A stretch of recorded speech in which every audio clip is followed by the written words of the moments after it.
Book 2, Welcome to Jackie's Literary Corner. I am Jackie, and it's time for a reading update. So, first of all, on a personal note, I love days like this where it's cool enough where I was comfortable walking around outside in a long sleeve shirt, but it wasn't so cold that I was shivering. I mean, although I have no problem, I've grown to appreciate the cold now.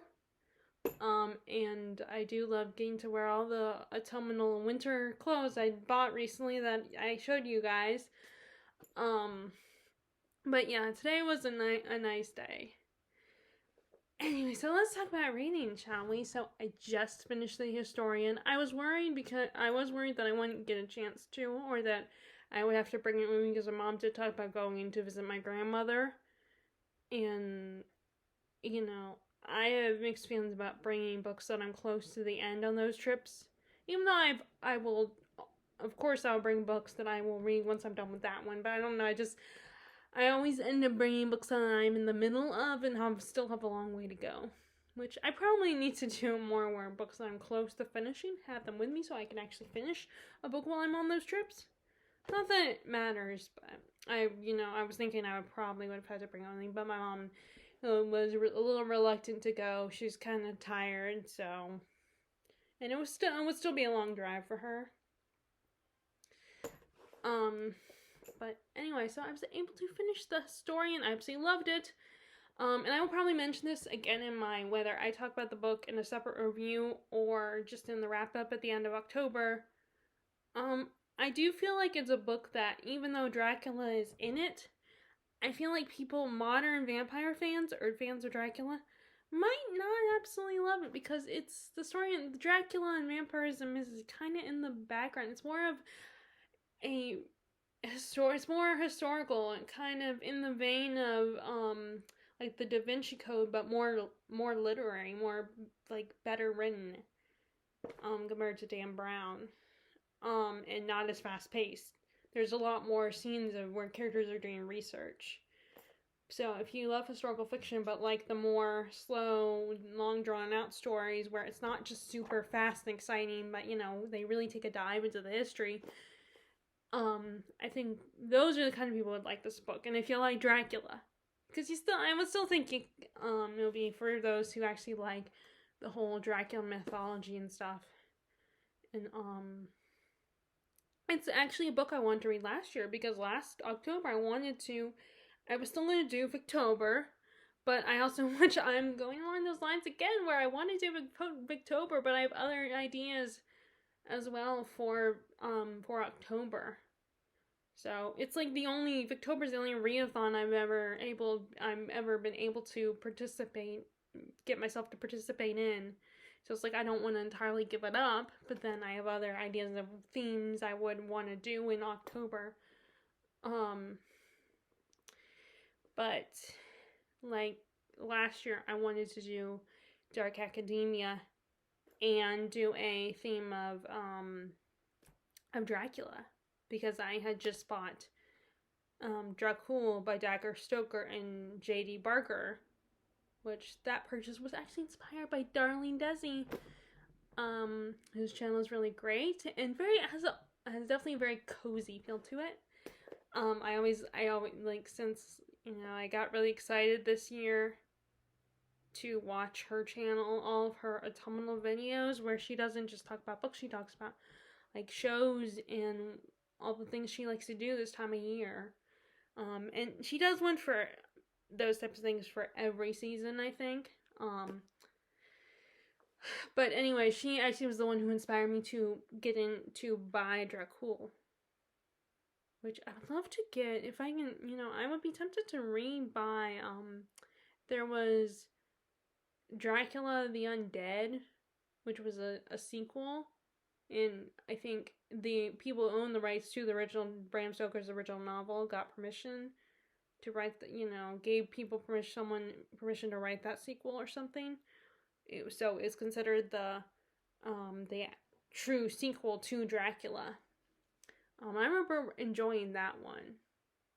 And actually, I almost like that sequel. I almost like that better than the original because actually I don't absolutely love the original, and it was confirmed when I picked it up and read it again last year, and I was just kind of like, I mean, I like the writing is good, and I enjoy some of the characters like Van Helsing, and even Dr. Seward and Renfield is very interesting, but it's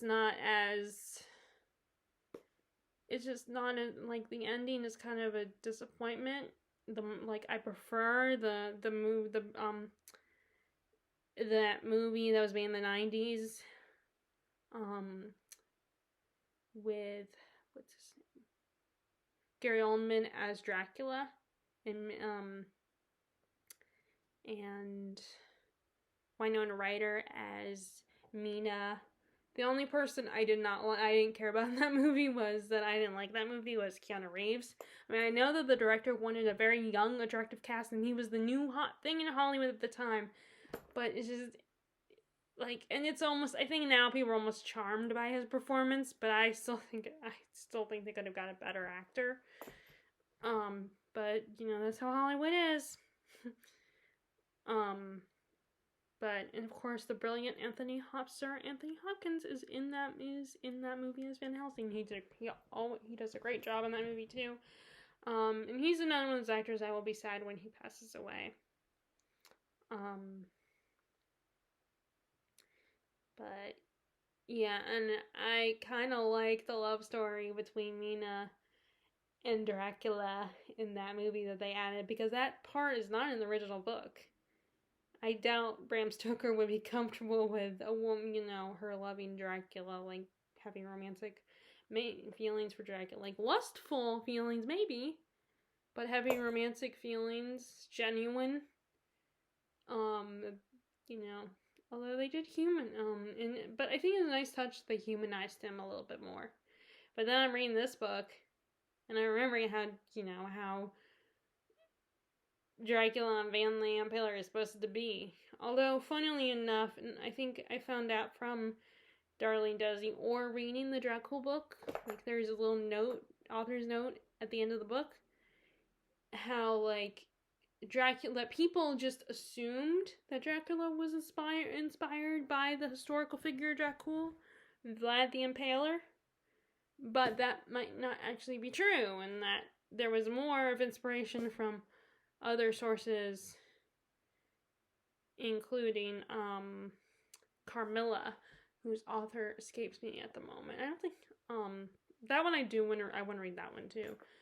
But anyway, I absolutely love the historian. Like I said, I think it's more for people who are more into historical fiction and more literary historical fiction. Not that fast, not like the fast pace that Dan Brown does, but more like really deep diving into the mythology and the history. And people who they like vampires, but they don't have to have all the cool aspects of vampires, like the action where the vampire kills the humans and, he's a bloodthirsty fiend and stuff. But don't worry, it doesn't have the, one of the humans' characters falling for Dracula or anything. I know that people do not like the whole sparkly vampire thing. Or like the whole vampires like the Cullens. Like Edward Cullen. I know people, don't worry, it's not that. But anyway, so other than the historian, which I said, I just finished that, I am also working my way to finishing Perfume by Patrick Susskind, which I debated about if I was going to keep this or not when I'm done reading it, but I don't know, because I agree it's a great book, but it makes me a little squeamish. And books that, certain books that make me, not every book that makes me squeamish I'm going to get rid of, but it just makes me uncomfortable. And then some of the things the guy, our protagonist, does, just not even, and make me really uncomfortable. I'm not talking about the murdering of humans. Of course, that's messed up. But some other things he does just make me a little I can't. It's just really, which it's supposed to do that. It's supposed to make you uncomfortable. He's described as a genius. He's seen as a genius, but he does a lot of things that are what is wrong with you, dude? You know, you're insane. And he doesn't even have the excuse of being like a vampire or something. He's a human. He just has this ability to, this unnatural ability to really have a strong sense of smell. Like, he can smell anything, and he's obsessed with scent. And he just doesn't understand humans. I think he only understands them through their sense of smell. And I feel like he believes humans are meant to be conquered, that he can use his special skills of scent to conquer humanity, because he can use scent to make people, seduce people, and get people to, see, like, to have power over people, be able to manipulate people with smell, with his scent, which is interesting to think about. I don't entirely agree with that, but it is interesting to think about about smell, because we do take smell for granted. The only time I care about smell when it's food. Like, if it's most appetizing, and there's of course like certain scents like that people have that is, a comfort to me, like this, I don't like the scent of cigarettes, but but maybe the scent of tobacco, or, well, not tobacco, because that's in cigarettes, but like smoking a pipe, that kind of, or like the smell of charcoal.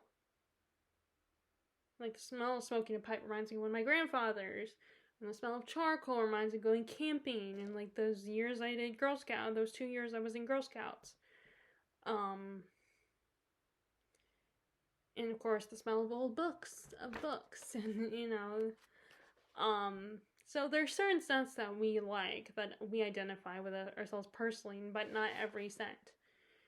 But oh my god, the way the scent Patrick Susskind describes scents, there's so much of it in this. Even the scents that we would find gross, like shit, like literal shit and stuff, and like the body odors of people, because of course back then, this is like the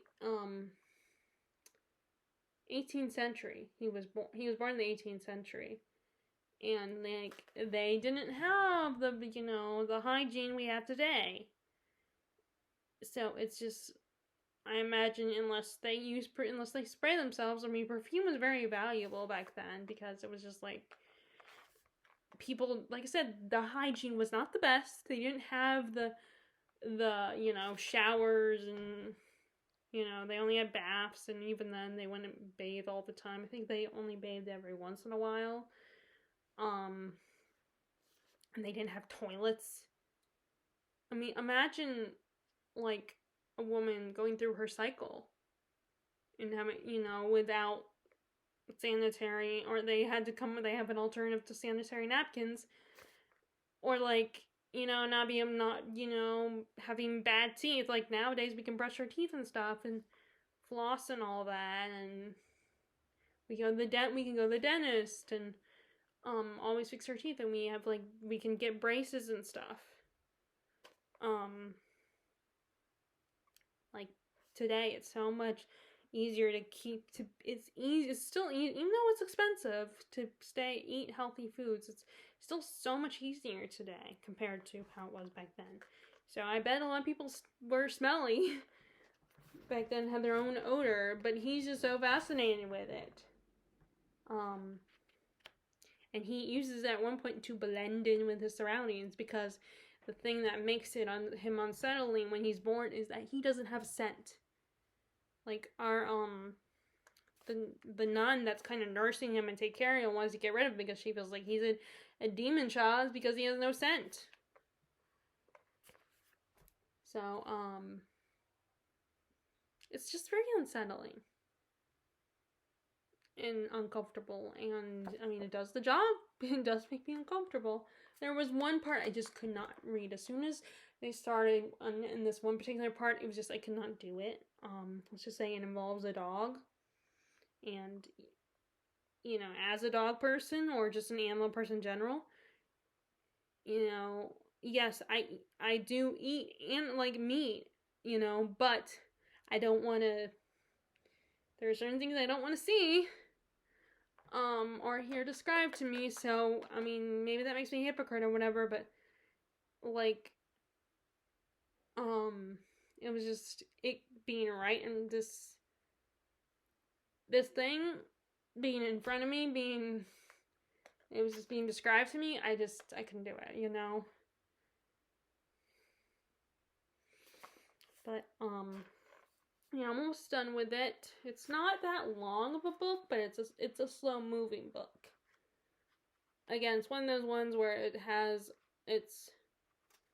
chapters are a few pages long, but it's not super long, obviously. There's only 51 chapters in this. But like I said, I probably won't keep this book. I'll probably put in the donation pile, which is fine because I don't need to keep every, and I got it at the roast office, so it's really cheap. And I got it for cheap. I didn't buy it at the, at Books A Million, so it didn't cost like $20. It cost only like $3. So I can donate it. Although I feel weird donating it back to the roast office. I still feel that way about it, like giving books that I just bought from them, if I decided to keep it, giving it back to them. But I haven't called the other place in a while, which I have to call them within 24 hours if I want to donate. So it just slipped my mind every time, and then, having to get, the right scheduling, because I can't go there on my own. I have to be driven there or take public transport, so. But anyway. So it's very good. The writing is great. It's a very thought-provoking story, but it's a little it's a little like it's a little squeamish. Makes you a little squeamish. So what do I want to talk about next? Okay. So I'll just spend. Oh, well, I guess I can tell you. I'm like,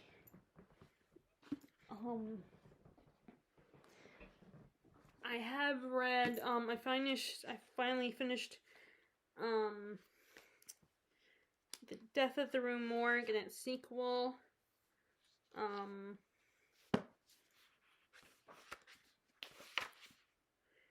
Murders in the Rue Morgue and Mystery of Marie Roget. I don't know if I'm saying that right. I liked the Murders in the Rue Morgue. It's probably not morgue. It's probably something else. I'm probably mispronouncing, but I can't pronounce the French pronunciation of the words. I don't know how they're. I'm gonna have to ask someone, but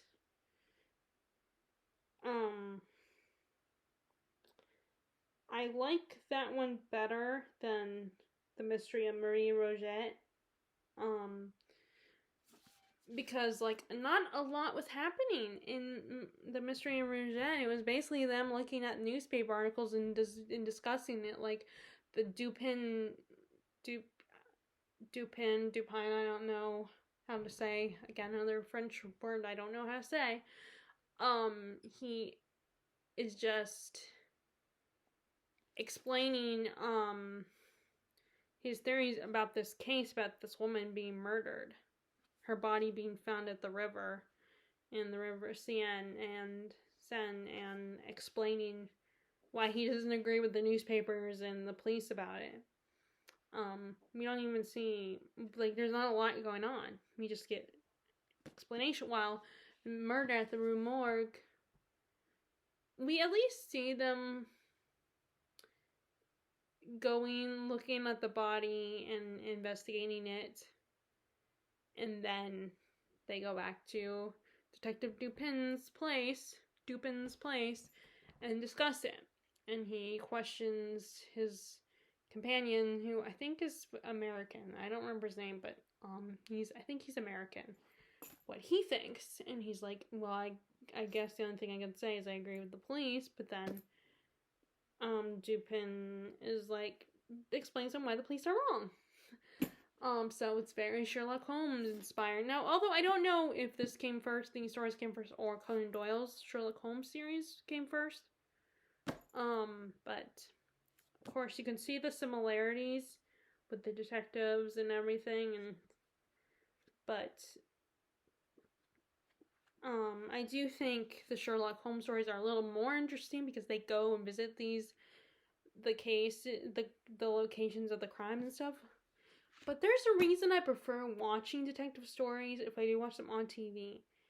Like, and historical ones, not like the modern detective. Like, I don't like those cop shows like CSI and all that kind of stuff. I have no interest in those. But, I've watched the 2 Sherlock Holmes movies with Robert Downey Jr. and Jude Law. I really enjoyed those, but I'm also a fan of those 2 actors, particularly RDJ. And I did attempt to watch a little bit of Benedict Cumberbatch and Martin Freeman's version on BBC. The series Sherlock. I watched a little bit of that. But I just think I would be a fan, especially because, I love The Great Mouse Detective, and that character, Basil, is supposed to be kind of inspired by Sherlock Holmes, I think. And I love that movie. That was fun. That's a fun movie, but, I've come to realize I'm just not a Sherlock Holmes person. I mean, the writing is great, and it is fascinating seeing how this detective's mind works. And it's the same with Dupin. His mind works the same way as Sherlock Holmes' mind works. And it is interesting, but I don't want someone explaining it to me in where the whole story is all that. It's just that. Him explaining and processing and figuring out and explaining why he's right and they're wrong and everyone else is wrong. And that's great and all, but I'm not here for that. I'm reading these stories for the adventure. Going to trying to solve the case, seeing the body, being chased by bad guys, like looking and examining clues, finding the clues, and then looking at them, and that's just, I want that. I want the exciting stuff, not just them talking and explaining it all out. To me, that's boring. So I'm sorry. Unfortunately, I do not like that. But I also don't like Sherlock Holmes by Conan Doyle. I have all the respect in the world, and like I said, the character is fascinating, but the way that his mind works. But I just didn't want to read. I just didn't care to read about it. I hope someone else found those volumes and I donated with the Sherlock Holmes stories and will enjoy them, and will appreciate them more than I will. But, like I said, though, he only wrote 2 detective stories, so with his character, I think. Or at least in this collection. Excuse me. So, I think I'll really like all the other stuff. I'll probably at least somewhat like all the other stuff. Although, so far, some of it's only just okay, of course, it's been a year since I picked up this collection, but from what I remember, I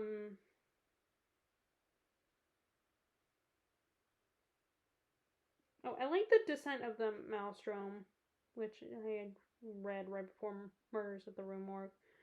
I want to reread The Fall of the House of Usher, especially because I don't know if it's a dollar YA book that's inspired by it. Emerson in a Bottle is kind of interesting.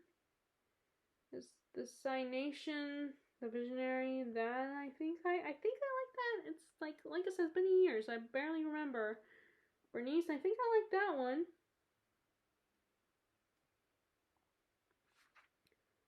William Wilson was kind of creepy.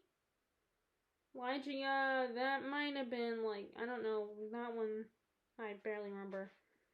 But I'm finally getting to the ones I'm actually excited to read, the ones I know I'm probably gonna like. The Mask of the Red Death, The Pit and the Pendulum, and I've already read that one. I know I love that one, because I read that one in an anthology collection in school, in one of those big hardback anthologies that you have to read. There's a bunch of stories by different authors, and you have to read and study them in class. And that's one of the ones I read, The Pit and the Pendulum. And I remember really liking that one. The Black Cat, I don't know how much I feel about that one, but I'm excited to read that one because Murphy Napier loves that one. I remember she talked about that one and how great it was. Now, I've never read The Tall Tale Heart, but I've heard a lot about it, so I feel like I will like that one. The Gold Bug, I am not familiar with that one. Diddling considered as one of the exact sciences, don't know what that one. That one might be a funny one. Premature Burial, I think that could be interesting because I have ideas of what that one might be about. The Forlorn Letter, I don't know. I should look up that word Forlorn, so maybe that will give me an idea of what that is about.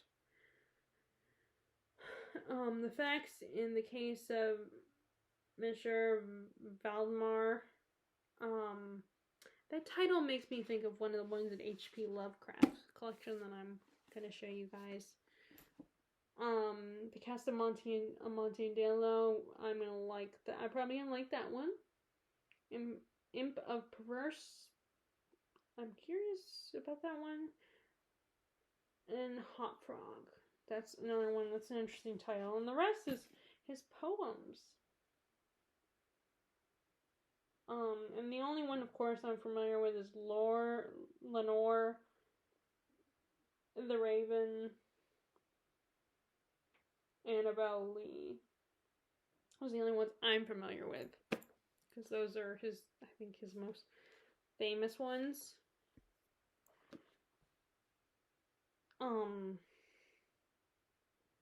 But yeah, I'm excited to get to the poems as well, but as far as stories, there's only a few that I was actually super excited to read, but I felt like I should read all of his works, or at least the ones that are in here, because I don't think this is everything.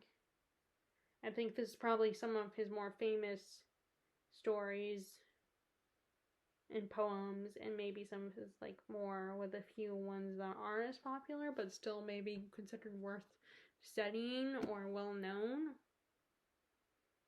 But that's the thing about these selected works, is it doesn't include everything. Like, this H.P. Lovecraft collection doesn't include everything. But the ones that I have, where it has everything, is ones that I just can't, travel with as easily. Like, they're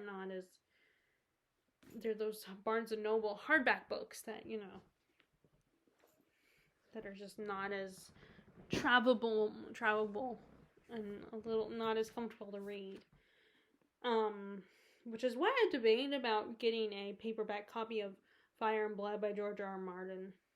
I almost bought it, but I was trying to get only one book, and I decided I should get one that I'm going to show you in a little bit that I've been wanting to get, and I have this bad habit of putting on hold my purchasing of these books that I am excited to get, but then I'm like, I get distracted by other books that I also like to get or have. And I put off books that I probably should prioritize, and I do want to get them. But I just, like I said, I get distracted. And then I end up eventually losing interest if I wait too long. And I didn't want that to happen with the book I'm going to show you. But anyway, so I also, you guys, I think I've already talked about these. Like, I talked about in my video where I did the clothing haul. I talked about what I read at my grandma's, which, that's the same grandma I thought I was going to go visit. I might have gone to visit, since I had, like, 5 full days off from work. But again, this is another situation where I don't necessarily love everything. I mean, I love these a little bit more than the Poe stories. Like, these have more of a Stephen King feel to them. Like, or I should, although I know H.P. Lovecraft came first, so Stephen King was probably inspired by H.P. Lovecraft. But so far I've only read Dagon, The Statement of Randolph Carter, Facts Concerning the Late Arthur German, and his family, Cellophase, and Nyla Thotep. And next is The Picture in the House. Then The Outsider, Herbert West Reanimator, The Hound, The Rats on the Walls, The Festival, Cool Air, the title story, The Call of Cthulhu, Color Out of Space, The Whisperer in the Darkness, The Shadow of Over Innsmouth, The Haunter of the Dark, which a lot of people say the Shadow over Innsmouth is kind of a better version of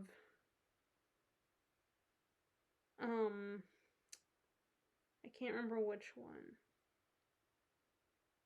Maybe the facts concerning the late Arthur German and his family, maybe?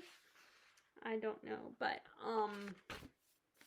so yeah, I've already talked about this in that other video, so I don't really have anything to say because I hadn't picked it up lately, because my priority was the historian, and then I wanted to read Perfume. Oh, damn it. So I haven't read anything. I was hoping I would go ahead and start reading The Picture in the House, which I really like. The one good thing about short stories, you can read a lot of them in one go, in one sitting. Because especially if they're super short, like these ones are really short.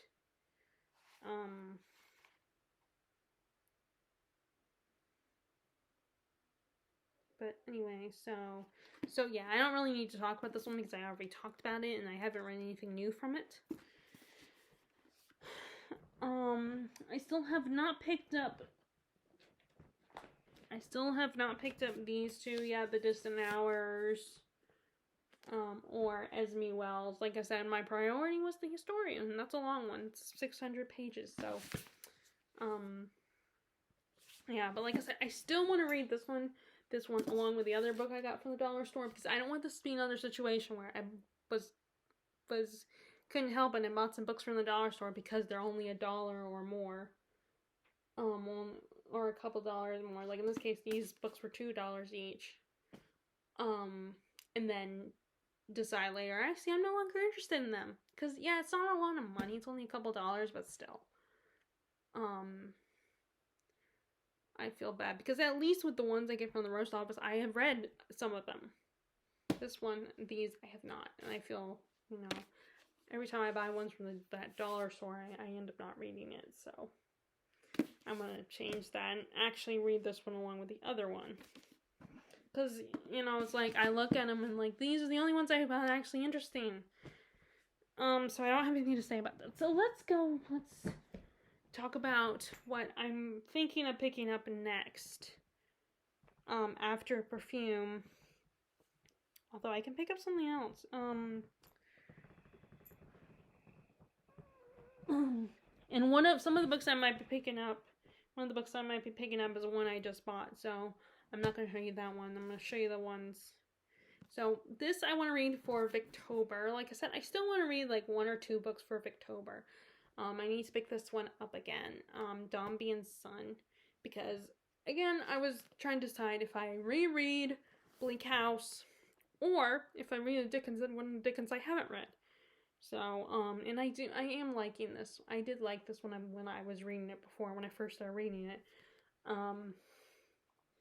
It's the story of the Dombey family, and Mr. Dombey is very traditional and old-fashioned and thinks that a woman isn't worth anything, and that he's all excited to, and at first he only has his daughter, and then his wife finally has a little boy, and he's like favoring his son, putting, all his hopes and dreams in his son, hoping that he will work in the business with him when he's old enough. But, his daughter is actually the smart one.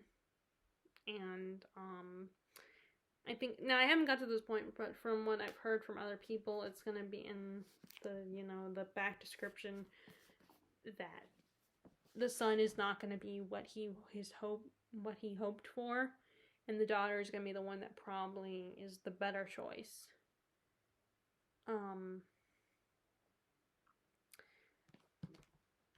So it's Dickens exploring gender roles. Oh, here's the other. Right, this is where I have the other Wizard of Oz bookmark, which actually I should save that one, because and switch out this book. I might do that. I might switch these out and put this in the other book. But yeah, I actually read the other night. Finished reading chapter 9 because I kind of creeped myself out when talking about horror movies and practicing what I wanted to say in a video that I might do in October, which actually is not a book related video, but I want to talk about my favorite spooky movies and shows that I think are perfect for this time of year. Of course, the shows aren't all spooky, but I started talking about some movies that scare me a little bit, so I had to read, which I think I've already talked about that as well. So I had to read a less spooky book. So I wouldn't give myself nightmares, because even just thinking about it, like, books don't scare me, but movies can scare me. And then when I think if I think a lot about something, then yeah, that I might get scared. If I think too much right before I go to bed about something scary. I mean, I even avoid the historian, because technically the historian, although the historian isn't that scary, it's just more a little creepy and unsettling at times. Because, the characters always feel like someone's watching, and they're anticipating, like, Dracula or one of his minions showing up or something, throughout the whole book. So I've only read a chapter of this, but I was hoping, this is definitely one I would like to start before the end of September. Like, make some progress in it, because, his Dickens books are pretty long. Not all of them. Like, Hard Times is not that long, and of course there's his short stories / novellas, like A Christmas Carol. And then there's, I'm trying to think of his other ones. Oliver Twist is not that, Oliver Twist and Great Expectations aren't as long as some of the other ones. I'm trying to think what are his other shorter works. I don't know, there are quite a few. Although apparently Trollope has wrote more than Dickens, but I think Dickens died before Trollope did, so. And to be fair, he also wrote series, and Dickens wrote standalones. But yeah, I want to pick this up along with, where is it?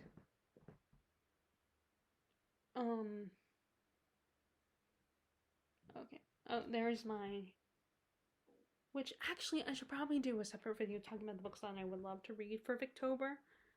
So I think I might do that. Just like do that, books that I'm thinking about for Victober, but I don't know, like a pile of possibilities, as Jennifer Brooks put it in her video. So that one is part of that video as well. See, this is a really old copy that I got from Thrift Books.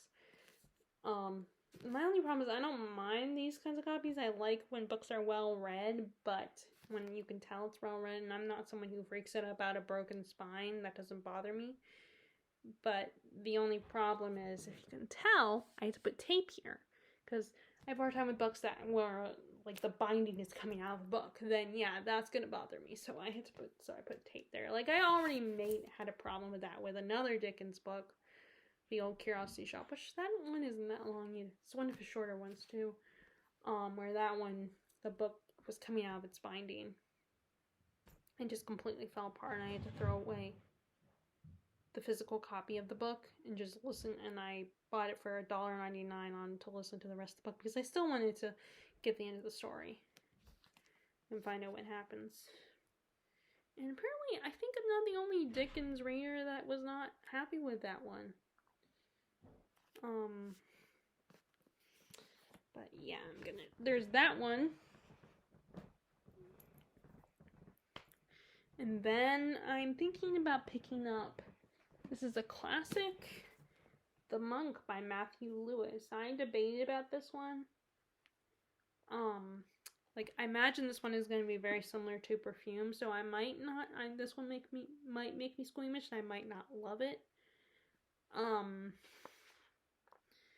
But I do appreciate that it's a large, it's kind of nice to, read a classic with a large print. But it's this monk who has these, like, inappropriate thoughts, I think. Yeah, and he has it's considered a Gothic classic.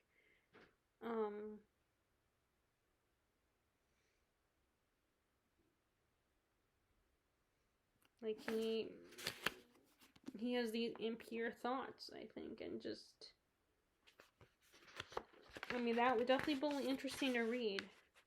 And this is Stephen King introduced it, wrote the introduction for it, which I think that's really cool. And that kind of also made me reconsider it. But it's also because one of the booktubers wants to read this book, and I always keep trying to see if I'm gonna like books that booktubers like. I mean, I know I'm not gonna like every book that all my favorite booktubers like, but I like at least trying to see if we have similar taste. And some of them it works out, and they get me motivated to pick, try something new, and I end up really enjoying it. Like All from Book Olive has gotten me into nonfiction. Although with nonfiction, it depends, I think, on the books that you read, what you choose to read. But yeah, I want to pick this one up as well. So these books are basically in my pile. Like I said, I'm gonna do a separate video for Victorian literature pile of possibilities for another video. But this is just more books that aren't Victober related, aren't like Victorian literature, but they're ones I'm thinking about reading that I want to read. And I don't know, this feels very dark academia, even though it's not about learning and scholar and education, although I guess it does kind of have a little bit of an educationness to it.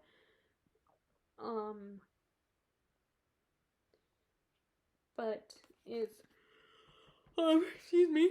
But I don't know, there are certain books that even if they don't follow every single of the criteria of dark academia, like I recently watched a video on one of the booktubers that I like doing a kind of a lesson on what is dark academia. And this one, along with the historian and a couple other books I have on here. And this, I thought it would be kind of cool to pair. It would be interesting to pair with another book that I have here that Tristan and the Classics recommended on a video. But yep, so I'm going to try this one. I don't know if it will be for me or not, but I'm at least going to try it. And then for a nonfiction, because like I said, I'm trying to read nonfictions every month, and who knows, this might go into November, if anything, but for a nonfiction read, I wanted to try this one. I bought this one at the Roast Office, The Devil in the White City, by Eric Larson, and this is basically about a murder that happens at the World's Fair in Chicago, I believe. And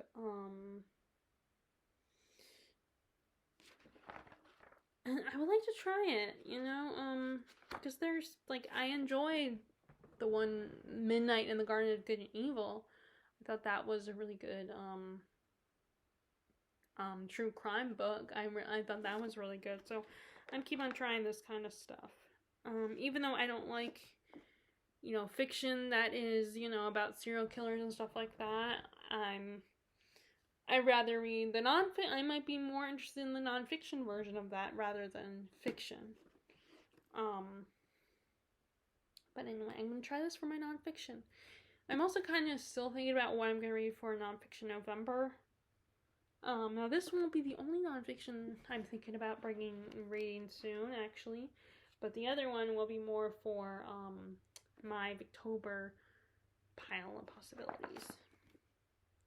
So I'm very intrigued to read this. Okay, and then we have, so this is the book that Tristan the Classics talks about and recommends, and I did start it. And that is The Name of the Rose. And this is someone gets murdered in an abbey, and a monk is, I think he's a monk, is sent to... Oh, it's... Okay, these monks are suspected of heresy, and this one monk, Brother William of Baskerville, is sent to investigate. Oh, actually, yeah, there is, I don't know if it's murder, but a mission is suddenly overshadowed by some bizarre deaths. 7 bizarre deaths. And he kind of turns into a detective.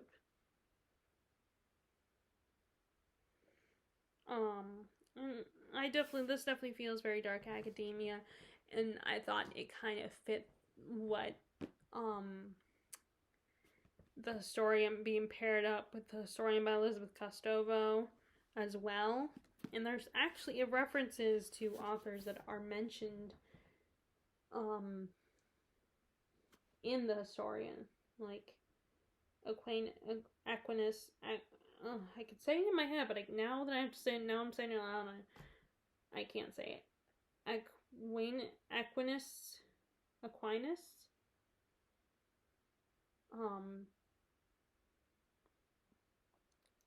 But I really like books like that. Like, I still kind of like the, I haven't picked it up in a while, but I remember loving the Da Vinci Code. But I don't like the ones with the detective or an actual detective, or, police or something, police investigations or something. I prefer the amateur detective, the one who is not a detective but really cares about the history and stuff. Like those kinds of stories where there's history and mythology involved. That's the kind of detective stories I like, where you're not dealing with police procedural and, some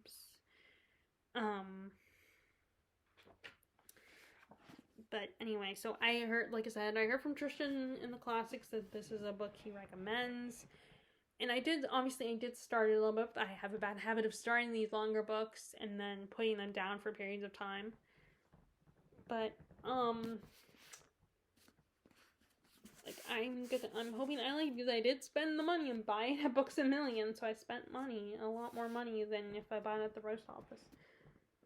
Which is the problem. There's not necessarily gonna books that I'm all of a sudden inspired to check out won't necessarily be at the roast office or another used bookstore, so I end up buying them at Books A Million if they're there, because occasionally they're not all gonna be there either, but I end up spending full price on them. And although I do have a membership at BAM, so I get a little bit of discount. But, just sometimes you gotta do what you gotta do. And it's no one's business how you obtain your books. So yeah, that's another one I think would be perfect to read. As you can see, I'm kind of trying to stick to that dark academia theme. I did read a couple horror related, like this one book that I started reading a while back called Blackmouth, where this guy has, again, another one of those books where someone has to go back to their old hometown and deal with cope with, someone in their life, a loved one dying years ago, and still having to cope with it because it still haunts you, and then it becomes bigger than you expected. That kind of story. But yeah, I'm hoping to pick this one up. I'll have to decide between all these which ones I should prioritize, but like I said, Perfume is the next one I'm gonna finish. And then, next, so, we have A Discovery of Witches, which has been compared a lot to Twilight in the whole romance aspect of the story. A human immortal falls for a vampire. But to be fair, she is also a witch, so she's a little more aware and can protect, and a little smarter than Bella, and probably can protect herself better. And it takes place at Oxford. So it's more adult. And I really liked all the, the Oxford stuff so far. I've really enjoyed that. And,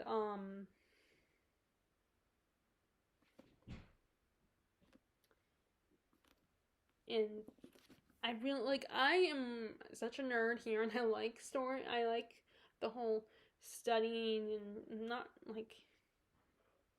going through the routine, not necessarily going through the routine of going to classes and stuff, and going to school, but the whole like going through all the research and all the old texts and stuff and the onion skin documents and stuff that you have to be super careful with because they might break, all that kind of stuff. I really like when they do the research and go to the place. That's why I love the historian. Like, and this one kind of, I think, gives that one from what I vaguely remember, because I got to chapter 16 before I decided I need to buy it instead of borrowing it from the library. Oh, here it is. I was looking for this bookmark. I was trying to remember where I had it. I knew I had a Edgar Allan Poe related bookmark. This has his quote. It has, a part of the first verse of Nevermore of The Raven. Not called Nevermore, it's called The Raven. Which is fun. And so I watched the movie The Raven, which is kind of a mythological take, not actual myth like magic and Greek gods and stuff, but a kind of a speculative take on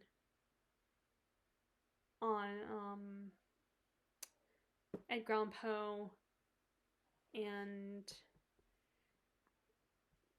he gets involved with with this guy who's trying to use his mystery, his stories and poems as inspiration for his killings. So, he's the detective on the case. He decides to get Poe to help them solve the case. And in the beginning, he's kind of in not a great situation because his work he hasn't had anything published lately, and he feels like all the other writers that have been published are just hacks. And so he's feeling kind of self-pitying and angry and frustrated. So he goes into this bar and is like, I want a drink, but he doesn't have the money to pay for the drink. And he's like, oh, I will buy a drink for anyone here who can quote the, finish this quote for me. And it's his poem, The Raven. Because he has this, he believes he knows he's very successful. Everyone loves him, but the patrons at this bar might not necessarily read his work. And they don't see him that way. They just see him as another drunk, another hack writer. And it's kind of a funny and sad scene. Not sad and sad as in you feel sorry for him a little bit. You kind of get secondhand embarrassment. But anyway, I was looking for this bookmark to replace the bookmark I'm using in that. So I might have to go through these to replace bookmarks, switch out some bookmarks.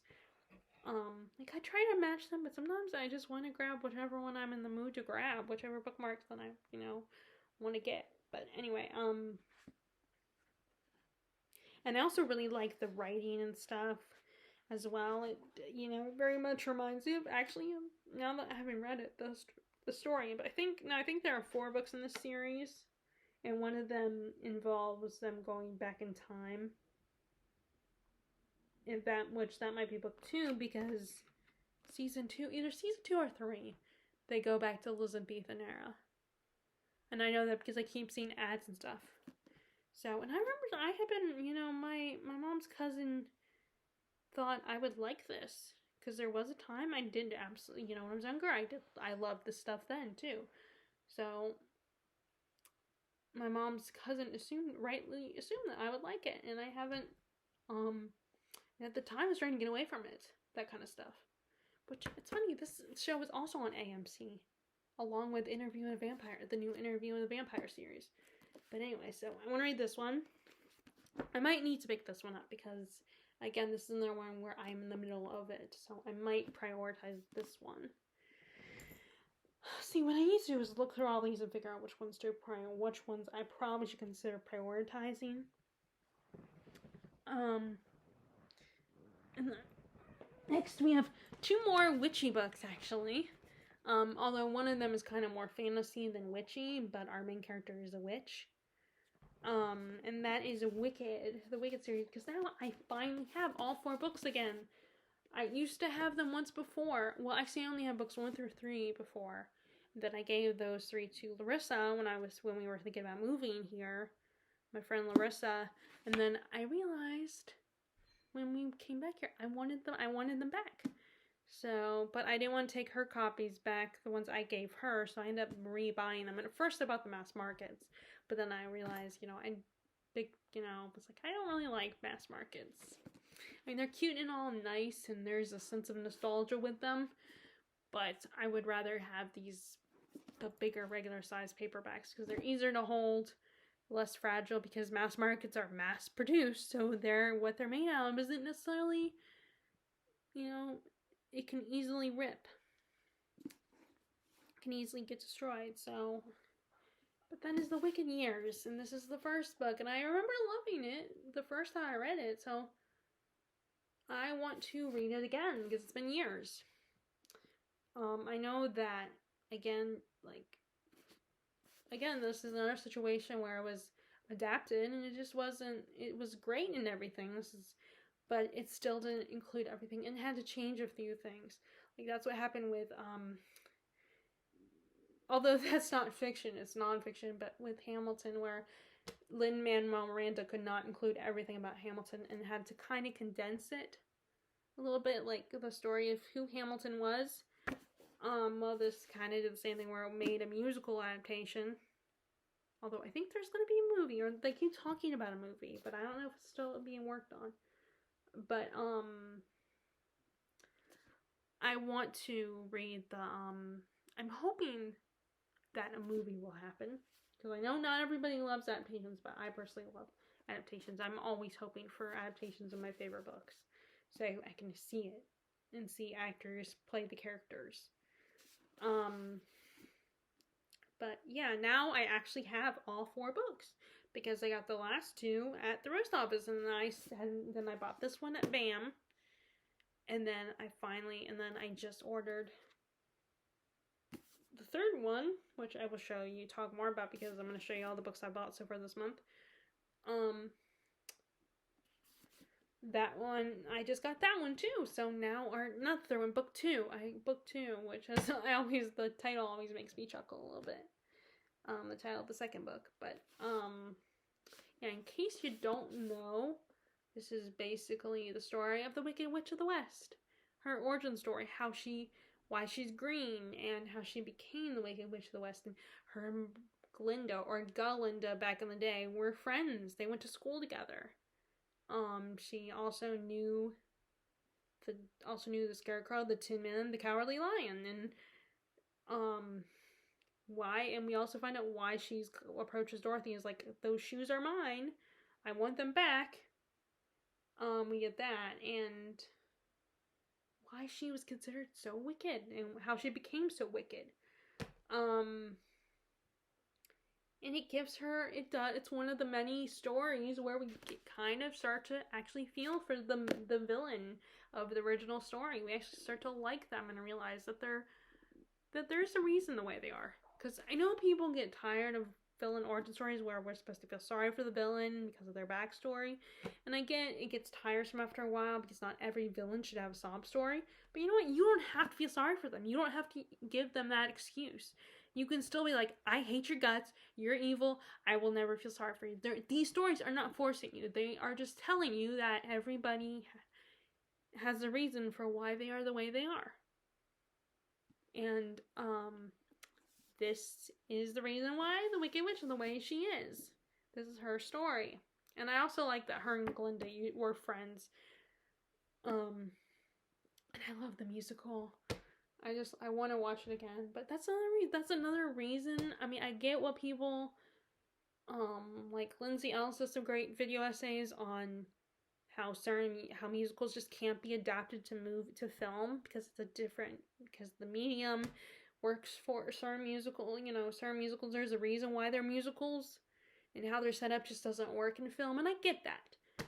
But I want to see the musicals again, and I don't want to, yeah, I guess I could buy a stage recording of it, but I kind of like seeing them on film and what the filmmakers can do. And I understand the criticisms, like with Rent, for instance. I get it. Like, I watched her videos, like, critiquing Rent and stuff. But I would rather, but I like seeing musicals on screen, be able to see that and buy a copy that I can watch that's not, like, that's, like, well, like, doesn't feel like a recording, but is, a film. Like, I want to see that. I like that. And that's probably because I grew up with watching movies and TV shows. I kind of lean towards them over, books, for a while. Like, but anyway, yeah, I almost wish I had gotten the other original, the one with the original cover, but this one also has, this is kind of like those movie tie-in editions, but except for it was never a movie, but it was a stage show, so it's the stage show tie-in edition. And actually, what's nice is that with playbills is that it's not real people. I mean, some playbills will have actual real, like, photographs of the performers and stuff. Some of the playbills will do that, but this one has whatever was on the poster for the musical, and it's not it's just these hand-drawn versions of the two main characters, Glinda and Elphaba, who's the Wicked Witch. And then it includes these pictures from this original stage show.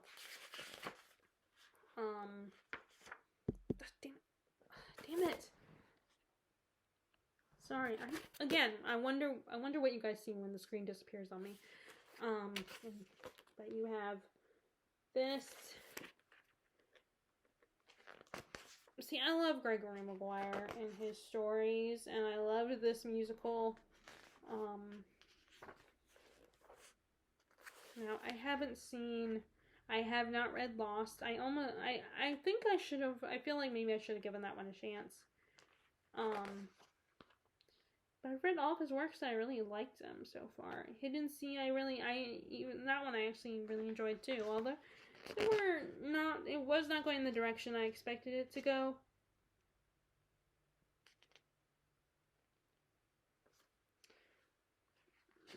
Yeah, I want to see. Another reason I would love to have an adaptation of this is because some of these scenes I don't remember what happens in them. And I would love to see it again. I mean, yeah, like I said, I could probably get like a recording of the stage show. But I do appreciate that they had Hamilton on Disney Plus, that recording of Hamilton, especially if they're never going to adapt it. Because apparently that would be bad.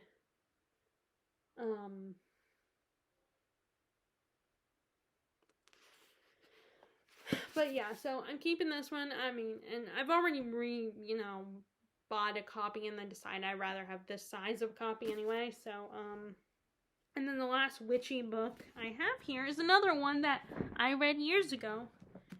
And that is Anne Rice's The Witching Hour, which I heard that they were going to adapt that one too. They are already working, and the Interview with the Vampire is coming out. So, and I'm guessing they're going to establish that show, see how well it does, and then maybe bring out The Witching Hour into a show. And I believe her like great-grandson or someone or her son or whatever is going to be involved. I think one of the comments on the trailer said her son or whatever is involved in, is one of the producers. So, but I think people just do not trust Hollywood anymore. All adaptations are favorite books. But anyway, there's this one. I got this one.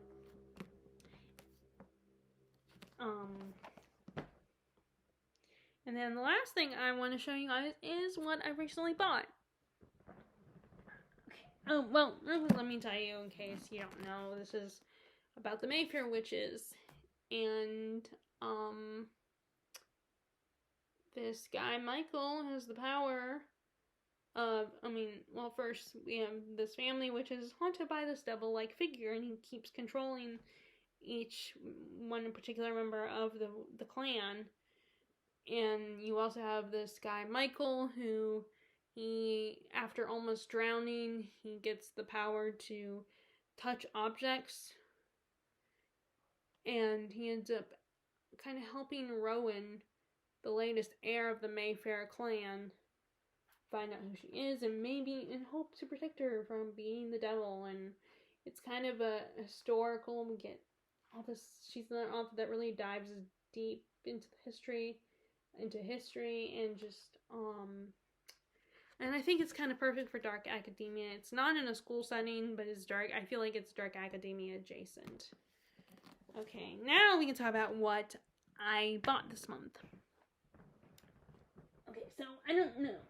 Okay, so first let me go ahead and show you so this is the sequel, the second book, sequel to Wicked, the second book in the Wicked Years series. This is about Elphaba's son. Elphaba's son, and him figuring out who he is and how he doesn't know that he's Elphaba's son, if I remember correctly. There's all this speculation about him, but he's definitely inherited his mother's powers and everything. And there's this whole, and he was raised in kind of an abbey type place. And it's kind of about him finding him, figuring out figuring out himself. I barely remember it, so I definitely need to reread all 4 books before I read the last one. The last one I read was A Lion Among Men, and I read that a couple years ago, and I barely remember. Again, I still barely remember it, so I do need to reread all the books, and then now I can finally read the last book, Out of Oz, where it all comes together. And I just love these covers. What's nice is that it's not the hardback, but it's still, it keeps this element to it, which I really like. But I like each of the cover designs for all the books in this series.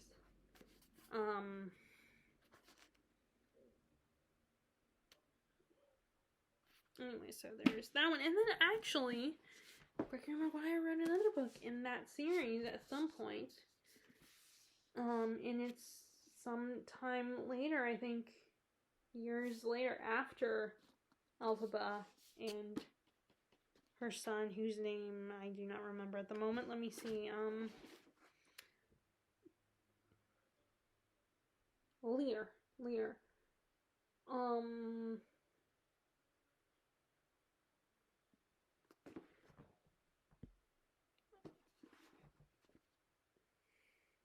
So Lear, so she might be the grandson or the granddaughter or daughter of Lear. I don't know, but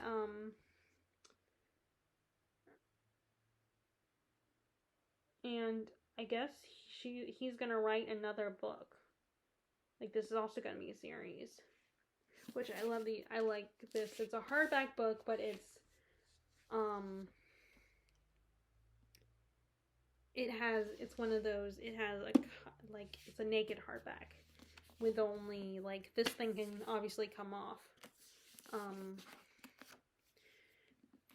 But this one has the actual title on it, so it's kind of do I keep it on here or but oh my god though, how it's yeah, this one has the title, but look at this cover. I love this cover. But it's I'm wondering if she's Elphaba's granddaughter or something, because she has this Elphaba's skin. She has the green skin. But I just love this, and I'm so excited to see it. And it was a discount. I could have gone the paperback, but it's not that thick. And it has, and like I said, it has a great cover, and it doesn't have a dust jacket, which is nice.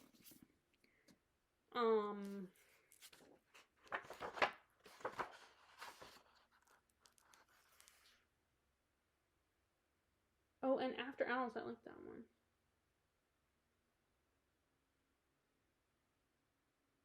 So I have not read, so the only one is Lost, which I want to give that one another chance, because I barely picked it up anyway. It's just I did that thing where I look up reviews of it and I'm not sure, like I'm not inspired to pick it up, and then I looked up reviews and not everybody loved it, so I feel like I should get another shot. A Wild Winter in Swan, I have not read that one. The Next Queen of Heaven, I'm not familiar with that one. But then I've read Mirror Mirror, Confessions of an Ugly Stepsister, After Alice, Hidden Sea, and then the first 3 books in the Wicked Years, which I barely remember.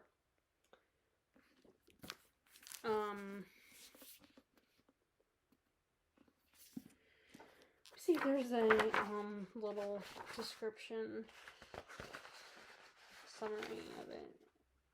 So actually, yeah, so there's no really,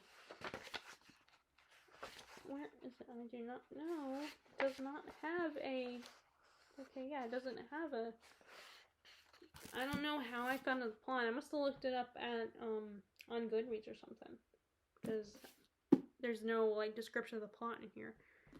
Unless it's on here.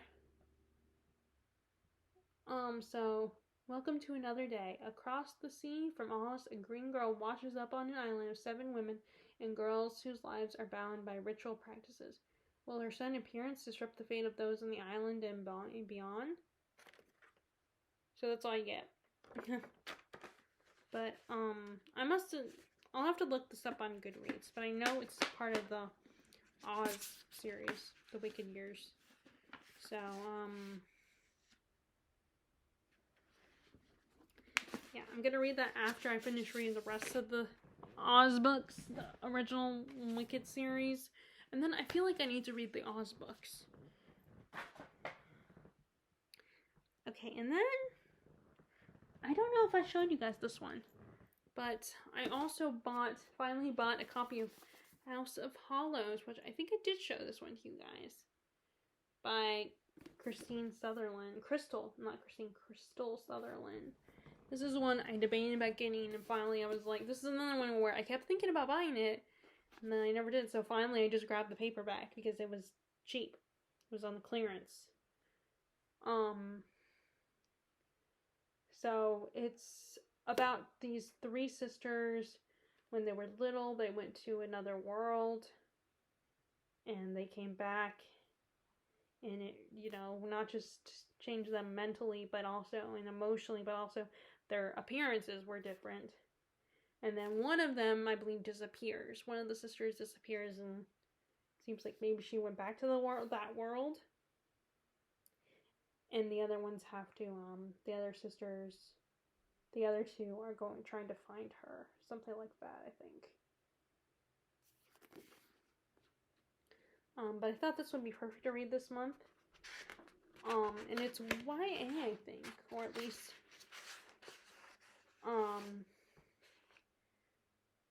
so I feel like it wouldn't take me as long to read, because I get through YA quickly usually when I do read it. But I just thought it would be perfect for October, and the premise sounded really cool, and, I just kept thinking about buying it, but I never did. And the hardback book was not that big, I mean, look, it was only a little bit bigger, so I thought about getting the hardback. But I didn't get around to it, so finally I decided, because it was on the clearance table, I was like, let me just go get it. So I got it at the beginning of this month, I think. Which those 2, which Son of a Witch was a Thrift Books purchase, by the way. So this one was from Books A Million. The Bridges of Maricor was also a Books A Million purchase, but it was on the clearance table. So that's the only reason that I bought the hardback, because it wasn't expensive.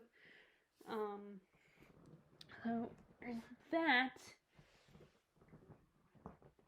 Okay, and then we have these 2. This is another one I got from BAM, but it was also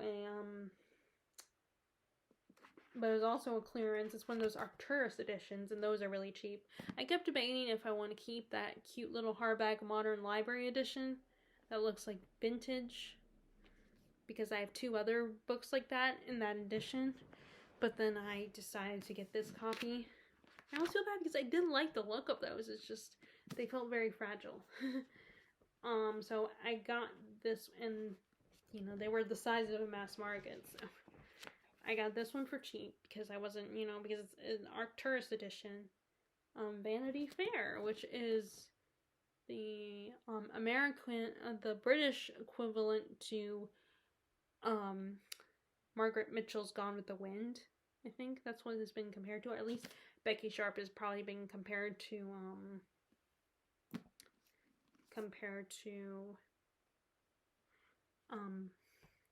Scarlett O'Hara a little bit.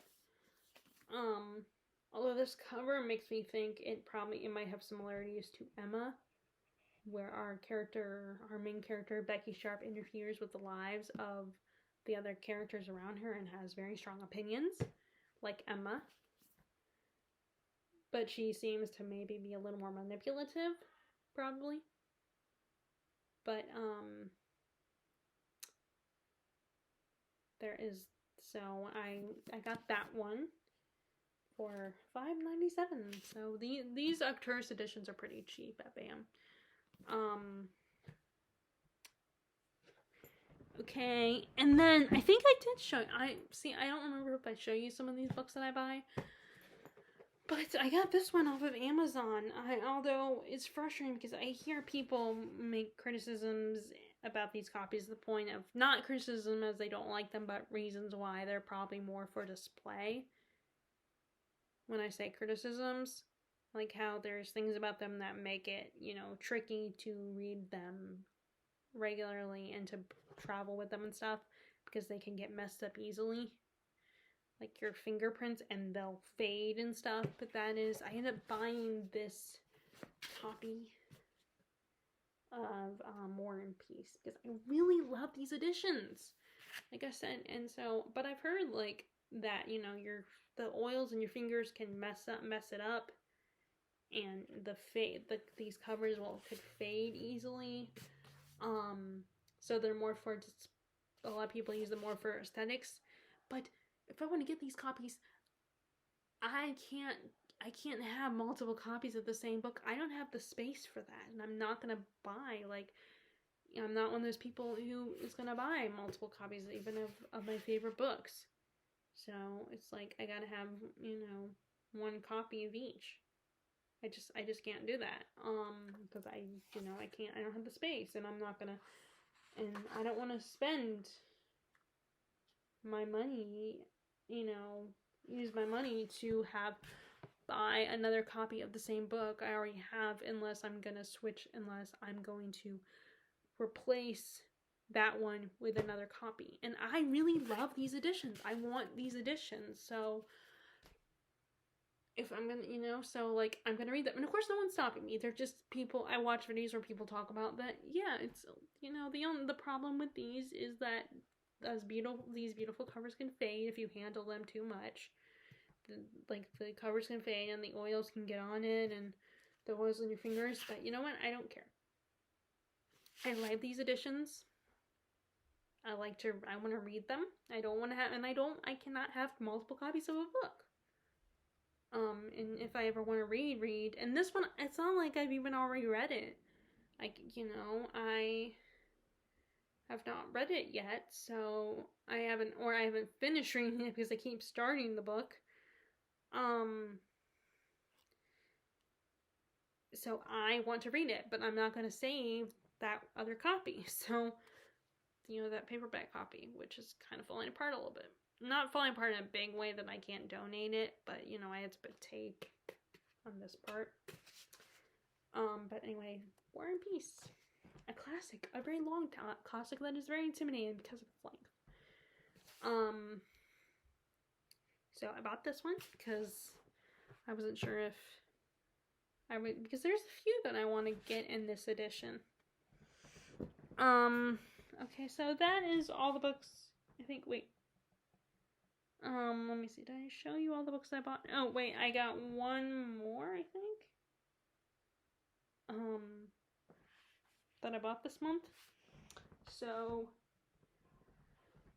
the other book I bought along with Son of a Witch is Nicholas Nickleby, the apparently movie tie-in edition. Which I did not realize that the actor who plays Nicholas Nickleby, I think, was also in the movie Crimson Peak. He was a potential love interest for Edith.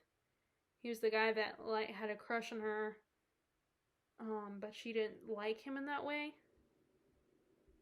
Oh,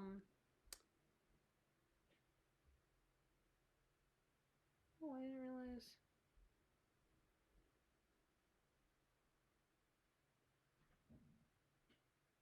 Yeah, I did not realize this guy doesn't have it. Sorry, I got a little distracted. I did not realize this guy has a missing eye. I wonder how you achieve that. That would be interesting. It's interesting to see how you achieve that. But,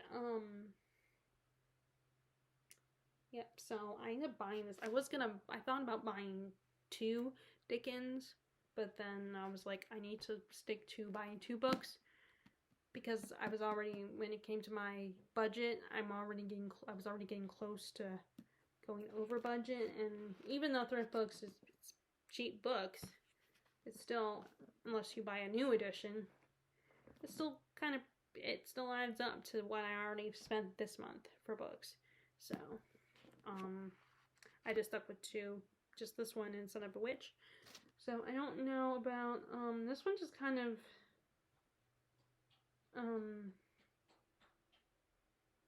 it doesn't really tell you what it's about on the back description. It just gives like how great the book is and stuff like that. It's around the central story of Nicholas Nickleby and his misfortunes of his family. Dickens created some of his most wonderful characters. The muddle-headed Miss Nickleby, the glorious theatrically Crummles, their protege Miss Peto worker, the pretentious Mantalinis, and the mindlessly cruel Squares and his wife. Nicholas Nickleby's loose, haphazard progress harks back to the picaresque novels of the 18th century, particularly those of Smollett and Fielding. Yet the novel's exuberant atmosphere of romance, adventure, and freedom is overshadowed by Dickens' awareness of social issues, social ills, and financial and class insecurity. Which all of his books are about that, I think. So that is the other book I got. So that is how my reading is going right now this month. So I don't know. I'm gonna go through these and see which one I want to focus on next after I read Perfume, now that I've read The Historian. And, if you guys like this video, please give it a thumbs up. Click subscribe if you haven't already. Click the notification bell if you want to be notified when I post my latest videos. And I hope your reading is going well. If you are participating in Victober, please let me know. And if you're reading some good horror, I would love to hear about that as well. And I will talk to you all later. All right, bye.